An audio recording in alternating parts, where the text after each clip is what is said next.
はい、皆さんこんにちは。自動車ジャーナリストの今井優樹です。今日はですね、私なんとカンヌにやってきております。フランスのですね、一番南の方ですね、コートダジュール、モナコの本当に横なんですけれども、初めて来ましたカンヌで発表されましたのはこちら、メルセデス・ベンツの MPV ですね、新型の V クラスです。今回はですねフェイスリフトということで、主に装備とそれからエクステリアが変わっているんですけれども、今回改めてですねこのカンヌという場所で乗ってこの V クラスの魅力を再発見してまいりましたので、お伝えしてまいりたいなと思います。それでは今日も最後までご覧いただけたら嬉しいです。チャンネル登録と高評価ぜひぜひよろしくお願いします。さあ、それではフロントフェイスからいきたいと思います。で言いながらですね、実はこの顔日本には多分導入されないです。っていうのもですね、このエレガンスのこれですね、このマスコットがついたタイプのやつはですね、おそらく日本には入らないんですよ。でその代わりにここにですねバーンと3ポインテッドスターが入りましたアバンギャルド顔ですね、こちらの方が導入されると思われますので、そちらの方はあらかじめご了承いただきたいと思います。なんですけれども、今回ですね、ライト周りとそれからグリル周りがすごく変わったというのがポイントなので、その辺を見ていきたいと思います。はい、注目していきたいのはこちらのですねブラックのツヤ黒のグリルなんですね。でこの、V クラスというのはですね、やはり今回ラグジュアリーっていうのをですね非常に押し出してきました。2014年の導入から2024年に、10周年記念の、記念すべきですね、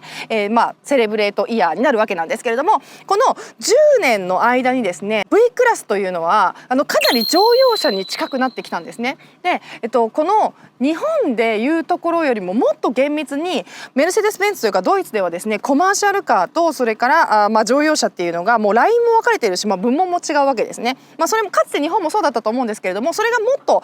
厳密に分かれているというのがドイツの中で、この V クラスだけはですね売れたので、割と特殊な進化をしていて、どんどん乗用車に近づいていったというプロフィールを持ちます。で話長くなりましたけれども、この辺がそのツヤ黒になってるんですね。ライトの周り、目頭のところからグリルの周りとグリルの中がツヤ黒になりました。これによってものすごく乗用車らしい高級感を得ました。はい、ちょっとアップで撮っていきます。わかりますかね。実はこのメタルの部分がかなりきらびやかなのでちょっと分かりにくいかもしれないんですけれども、このツヤ黒のこのトリミングがものすごくこの辺ですね効果的なの分かりますでしょうか。でこれによりまして、非常にですねまとまり感のある高級感っていうのをね演出してるんですよね。今回ちょっとグレーなので分かりにくいんですけれども、他の淡いボディカラーなんかも用意されておりますので、そういう意味ではすごくですねコントラストが強くて非常に美しいかと思います。だけではなくてですね、やはりクロムパーツっていうのをねいろいろ使われているっていうのも、この押し出し感ね、ミニバンらしいですね押し出し感っていうのをつけているところです。国産ミニバンが今どんどんギラギラしてますので、逆にですねちょっとシンプルに見えるっていうね視覚効果もあって、個性という意味ではですね本当メルセデス・ベンツらしい、姿になっているかなと思います。はい、そしてライトです。こちらもですねやっぱりメルセデスのライトってものすごくですね頭がいい賢いものがついているので、もう乗用車ベースとは言えないぐらいにですね非常に乗用車としても使いやすいライトになっております。つけてみます。ライトオンになってますかね。右、左、はい、そしてハザードです。はい、という感じで結構ね細めのライトが光ります。結構シャープですよね。これがその大柄な印象を与えがちな V クラスなんですけれども、繊細な感じに見せていて、非常にギャップを感じさせる部分でもあります。とっても美しいなと思いましたし、上品ですよね。でここにマルチビームヘッドライトって書いてるんですけれども、これがですね非常に優れもので、機能的にも優れているといったものなんですよね。さあ、ちなみに後ろにすごい大型船があるおかげでですねそんなに大きく見えないかもしれないんですけれども、 V クラス日本でご覧になったことのある方はわかると思います。非常にボディサイズ大きいです。このディメンションに変更はありませんけれども、このサイズでちょっと躊躇していらっしゃる方はですねぜひ試乗動画を見ていただきたいんですが、それを思わせるのがこのボンネットの長さと A ピラーのこの太さですよね。はい、今はですね国産ミニバンこのピラーを2本にしたりとかして視認性をすごく上げています。一本一本のねピラーを細くすることによって強度という意味では2本で担保するんですけれども、ここを細くすることによって視覚をなくすといったような工夫をされているんですけれども、メルセデスに関してはその欧州車ということもありまして、やはりですねそのピラーは大きいです。が意外と運転しやすいんです。しかも意外とここに、ひっそり三角の窓を入れてくれたりとかしているので、ここはですねちょっと視認性は意外と悪くないっていうところがポイントかなと思います。オーバーハングも少し長いですね。なので鼻先がですねキュッと尖っていて少し出ている、ここがですねスタイリッシュ、そして高級感っていうのをね感じさせる部分でもあります。メルセデスらしい威風堂々感っていうのもここに現れているかなと思います。さあそれではサイドビューです。大きいですよねこの背の高さ、そしてこの長さって感じなんですけれども、これにさらにですねロングとエクストラロングも日本には導入されるんじゃないかというふうに思われますので、そうなるとさらに後ろがもう長い、特にねここから後ろが長くなってくるんですけれども、これはですねノーマルバージョンでございます。それでもこれぐらいのディメンションがありますので、やっぱりですねちょっと大きいな、国産ミニバンに比べるとその横幅もやっぱり大きいし怖いなっていうふうに思われるかもしれないですが、何回も言いますけれども運転実はすっごい楽です。でその理由は後でインテリアでお話しします。で見た目で言うとですね結構その、威圧感のねありがちな、大きさではあるんですけれども、実はですねこういうところに樹脂が使われていたりとかして、こういうその日本は質感の向上がもうちょっと半端ないので、こういうところにこうね樹脂が使われていると意外とですね親近感みたいなことをね思わせるかもしれません。とにかくでも窓が大きくて中に乗るとですねすごい開放感があるといったような感じになっております。とデザイン的にはですねこの A ピラーの下から真ん中にですねメタルパーツを使うことによって、ここもですね高級感っていうのも出してますし、このメタルとこのメタルが質感が違います。下がツヤ、上がマットになっているので、上もねルーフレールもシルバーでマットですけれども、ここはですねちょっと質感を変えることによって上の方がちょっとねややちょっとカジュアルっぽい感じなんですよね。でこういう味付けのミニバン逆にないので、すごくユニークですし、個性という意味でも目立つかなというふうに思います。さあそしてですねやはりちょっと気になるところなんですけれども、日本みたいにタッチしたら開くという機能はないんですが、ちゃんとこう電動のですねリアのドアが用意されてますし、すいません中身ちょっとぐちゃぐちゃになってましたけど、もちろん反対側のドアも電動スライドになっております。この乗り込みなんですけれども意外と容易です。結構ですね、日本は低床ミニバン多いですので、この辺の乗り込みっていうのが気になる方いらっしゃるかもしれないんですけれども、この足上げがですね、そんなに低くはない、確かに低くはないんですけれども、ここにちゃんとですねグリップもありますし、しっかりと持って乗り込めるようになっております。ですので乗り込んだ時にですね、シートがね、シートがまたちょっと日本のやつと違うから、そこもまた悩みポイントなんですけれども、よっこいしょみたいな感じが意外とないので、結構ねトントンとしっかり乗れるかなというような感じがします。このプレートのところにもですねメルセデス・ベンツという文字が入っているので、ここがねちょっと夜光るんですよ。これがまたすっごく綺麗なのでね、足元すごくリッチな気分になります。そしてタイヤホイールです。もうすごい個性的なねホイール入ってますけれども、19インチです。245の45の19インチという感じで、19インチに見えないぐらい車体が大きいんですけれども、しっかりしたサイズのねタイヤ入っていますの割にですね、非常に乗り心地が良かったんですけれども、その辺はですねまた試乗動画の方をご覧いただきたいんですが、このですねほぼ全部中をしまってあるみたいなこの変わったホイールね、まるで電気自動車みたいですけれども、これすごいメンテナンス性良さそうで、中ドロドロになりそうですけれども、ちょっとざっと拭き上げたらね、かっこよく見えそうでピカッと光ってくれそうでですね、その分ちょっと汚れが目立っちゃってるんですけれども個性的でいいなと思いました。そしてリアビューです。もうリアビューこそが V クラスの個性と言ってもいいかなと思うんですけれども、とにかくですね日本のミニバン勢に比べると、ゴージャスにね、ゴージャスにゴージャスを重ねているミニバン勢に比べるとものすごくシンプルですし、これすごくないですか、この大きさ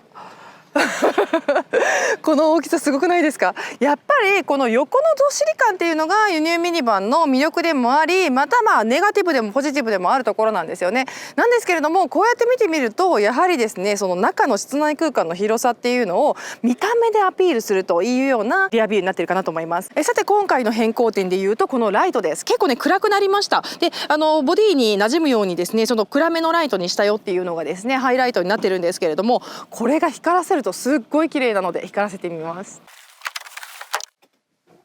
もうブレーキ踏んでます。それでは右左、なんか別の国のメディアの人が横切ってますねそしてブレーキハザードです。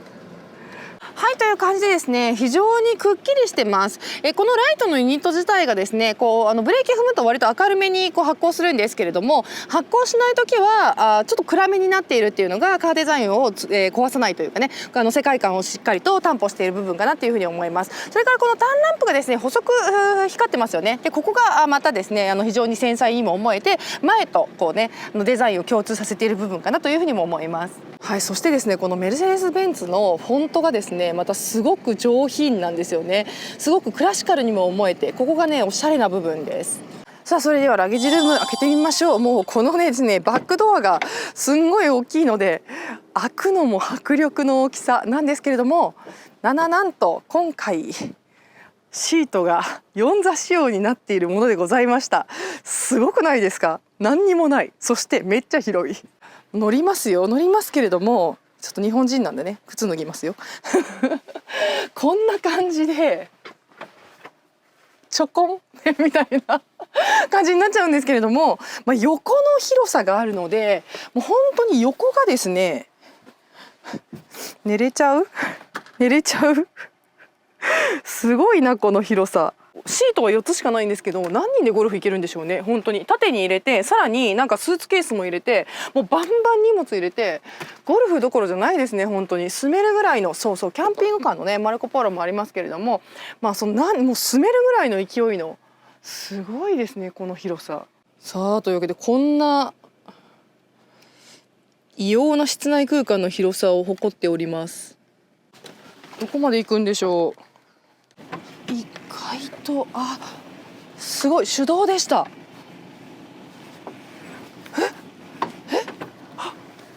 この後ろまで行くのかな。あれ、行かない。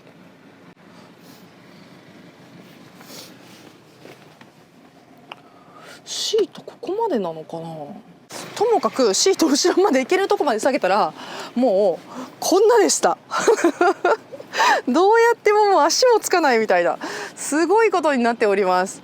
寝れちゃいますね、普通に。もうビジネスクラスとかそういう話じゃないですね。ファーストクラスでした。すごい。こうなるわけですね。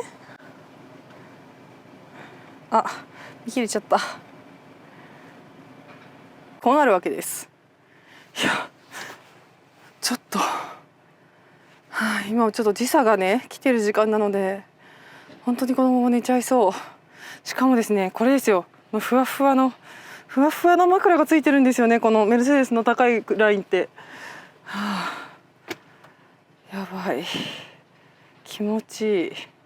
海風も気持ちいい。カンヌ最高。ちょっと今遠いところに行きかけましたっていうぐらい、ものすごいリアシートと室内空間が叶えられております。というわけでですねすいませんね、なんとなくもうすでにですね後部座席に行ってしまいましたけれども、後部座席こんな感じでございます。すごくないですか？これはなんということだ。今回このようにですね、パノラミックガラスルーフもね用意されました。さて、ガラスルーフなんですけれども、こんな感じで2枚になっていて、前も後ろもですね、ものすごく開放感のあるようなものになっています。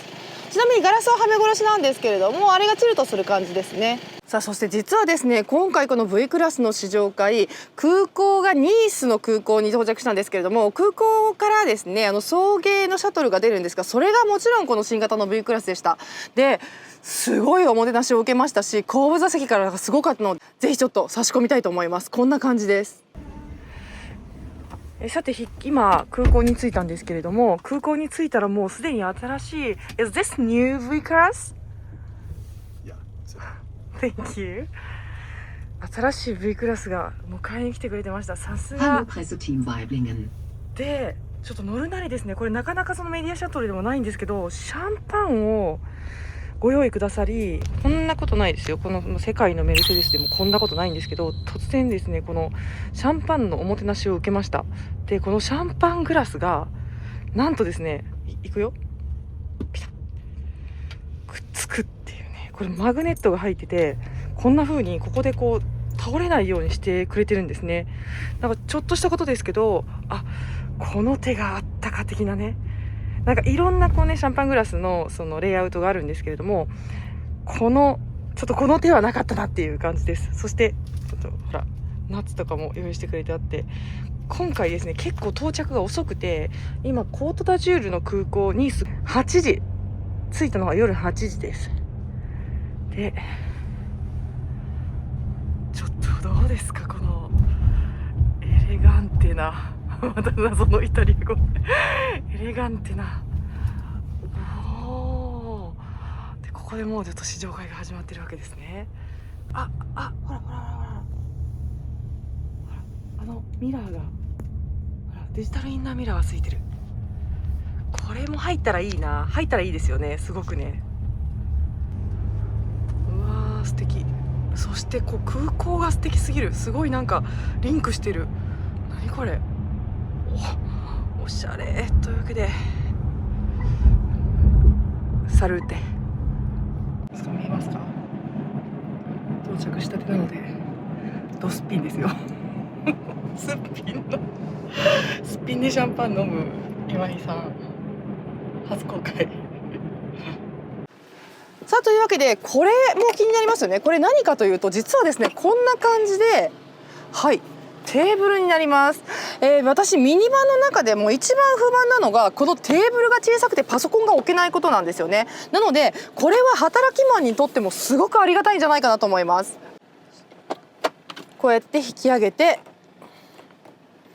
こうなるんですけれども、革張りの本当に書斎のなんかサインとかもできそうな感じのね、非常にしっかりしたテーブルになっています。だからその子供さんのご飯とかじゃないんですね。もうマチュアな大人のテーブルっていう感じがして、もちろんこれで育った子供さんって美意識高いだろうな。なんかね、その老けます、さっと老けます樹脂ですみたいな、そんな感じじゃないんですよ。もう革張り大人です。すっごく美しい。でカチャッと閉まって安全も大丈夫という感じになっております。はい、もちろんですね足元にはこのように、足置きも用意されてるんですね。でこれによってですね、ちょっとした段差ではありますけれども、これによって非常に足が楽というところもあると思います。はい、そしてインテリアです。さあ見てください、この美しさ。今回ですね、大きな変更点のうちの一つがやはりインターフェースの刷新なんですね。ちょっとオンしてみますね。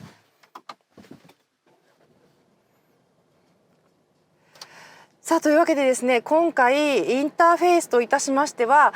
この V クラス初めて 12.3 インチのこの画面が用意されました。というわけでこのシステム、メルセデス・ベンツではですね MBUX というふうに呼んでますけれども、このインターフェースのね総称ですけれども、こちらがですね最新世代に刷新されたというのがやっぱり一番大きなニュースです。で今まではですねやっぱり V クラスってここにね独立して一つあって、それからメーターも前の時代のメルセデスっていう感じだったんですけれども、それがね最新世代に一新されたっていうのがやっぱり大きなニュースだと思います。でご覧の通りですね、さっきその A ピラーがすごい太いけれども思った以上に運転しやすいよって申し上げたのはこの窓のエリアなんですね。このようにですね非常に窓エリアが大きいですので、ちょっとこれはね私のドライビングポジションですけれども、こうやって見てみると意外と向こうまで見えちゃうんですよ。でボンネットもすごく見切りがいいんですね。でさらにこのインターフェースが低く抑えられていることによって死角があんまりないね。向こうにちっちゃいね小窓ありますけれども、こういうところも意外と手伝って、あとミラーのサイズもね下につけてあるっていうこともあって、意外と車角を把握しやすく見やすい。あとですね絶妙なのがこのドライビングポジションなんですね。座ってびっくりするんですけれども意外とお尻が高いんですよ。その窓に対してお尻が高いので、このダッシュボードが私の胸の下、もう本当に胸の下ぐらいに位置するので、ちょっと本当に商用車とかトラックみたいに上から見ているっていうような感じがあって、非常に車角を把握しやすかったです。めちゃめちゃ乗りやすかったですし、その細かい道とかちょっとカンヌの道ってね縁石がすごいたくさんあって、こう速度を絞らせるためにですね人工的にそんなところにぐねぐねの道作るのみたいなところがいっぱいあるんですけれども、そういうところを走ってもこの車角を把握しやすいためにちょっとガリっていったらどうしようみたいな怖さもあまりなかったっていうのが意外なポイントでした。こんな車大きいのに意外と運転しやすいっていうね、そういうメリットもありました。普段のね左ハンドルではありますし、右の通行帯ではありますけれども、そういう実際的な直接的な視界、直接的なポジション乗りっていうのを感じたので、そちらもですね運転しやすいポイントの一つかなというふうにも思います。さあそしてインターフェースの話に戻りますが、 12.3 インチの2つのねガラスパネルを並べた形になりまして、このインターフェースが採用されました。で、こちらの方でですね、ナビであったりとか、どこに行きたいっていうようなものが表示されて、でこちらメーターのクラスターはタッチができない、でこっちはタッチで対応できるんですけれども、このステアリングもですね、このインターフェースの変更に合わせまして新世代になっています。このステアリングの中のスイッチでですね、こちら側、そしてステアリングの左側のスイッチでこのメーター側ということで、メルセデス・ベンツは非常にこのインターフェースの作り方がうまいです。で使わせ方が直感的なんですね。なので、迷うことなく使うことができるっていうのがポイントなんですけれども、この辺もすごくシンプルになったことによって、この助手席と運転席のカップルディスタンス間での移動っていうのも容易になりました。非常に大きい車ですので、横のシートがこんなに遠く感じるっていうね、すごいラグジュアリーなですね空間が担保されてるわけなんですけれども、このダッシュボードのところですね、ここもまさに調度品みたいになって、リビングのようにしましたよっていうふうにね、プレゼンではおっしゃってましたけれども、この中にですねアンビエントライトが入りましたね。そうで、今回もその64色のアンビエントライトがですね、この MPV 初で入りましたっていうのと、あとこの辺のですねデザインが変わりましたね。前はやっぱり飛行機のタービンみたいなのが入ってましたけれども、こういうふうに横の衣装になりまして、非常にすっきりとしましたね。なので視覚的にかなりですねミニマルになったっていうのがポイントかなと思います。でそのエアコンのベントの丸いやつはここには入ってるんですけども、これもちょっとデザインが変わったというような印象でしょうか。で真ん中はですねこのように、シルバーのですねこのメタルのパネルの中にですねいろんなものが入っているんですけれども、これでこれスライドドアがね開閉できるということで、こちらも VIP 送迎のために運転手さんにね嬉しい機能がついたという感じです。あとはクライメートがね独立していて非常に分かりやすいです。それからこのですねスイッチでこれいろいろ操作できるんですけれども、なんとここにもですねタッチパッドがあっていろいろ使えるよというのも使いやすいポイントかなというふうにも思います。でこれで走行のダイナミックとかね走行モードを変えたりとかもできますし、またですねこのスイッチではですねこれ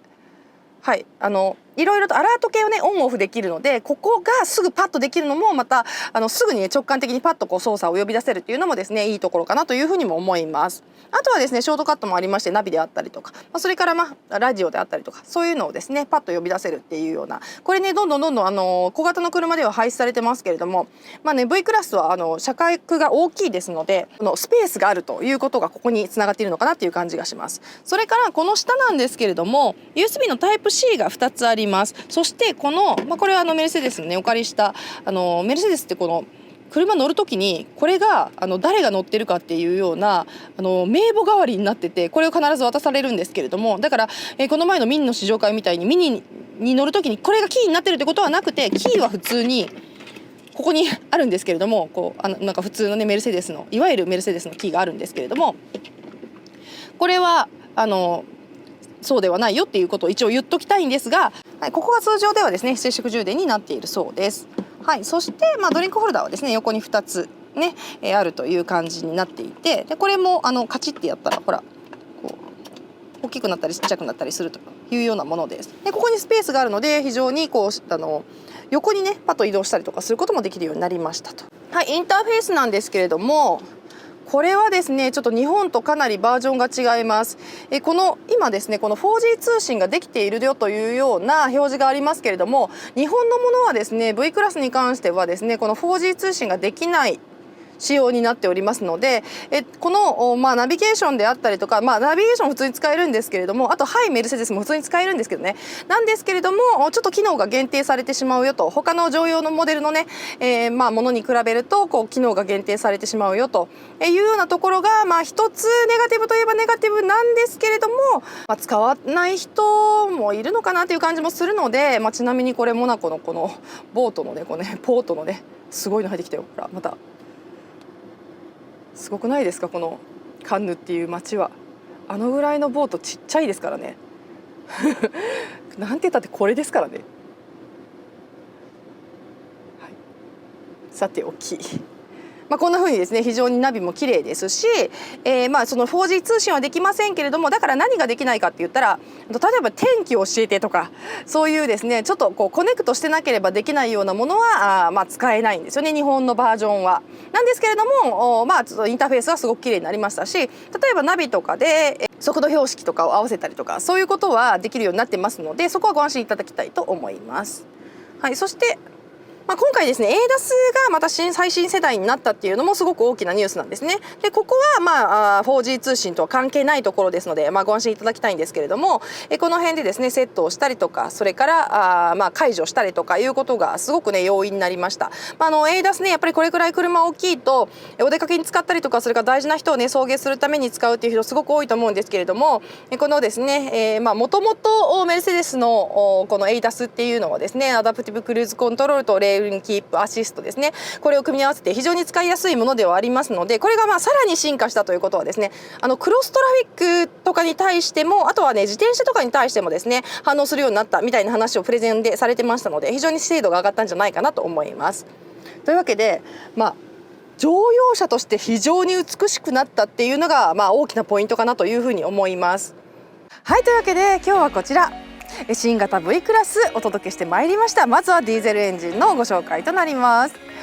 の後ですね EQV の方も乗らせていただきたいなと思います。それでは今日も最後までご覧いただきましてありがとうございました。チャンネル登録と高評価ぜひぜひよろしくお願いします。自動車ジャーナリストの今井ゆきでした。バイバイの前にこちら個人所有のクルーザーでございます。いやもうほんとさすがカンヌすごいので、ちょっと挟み込みますけど、こんな感じでこんなサイズのプレジャーボートがいっぺんに集うところを初めて見ました。カンヌ本当にどうやったらこんな人生になるんでしょうね。というわけでこういうのが垣間見れるのも世界の旅のいいところですね。それやってみると V クラスがすごいちっちゃく見えるみたいな、感じもありました。余談でした。さあというわけで改めましてチャンネル登録と高評価で応援してください。自動車ジャーナリストの今井ゆきでした。バイバイ。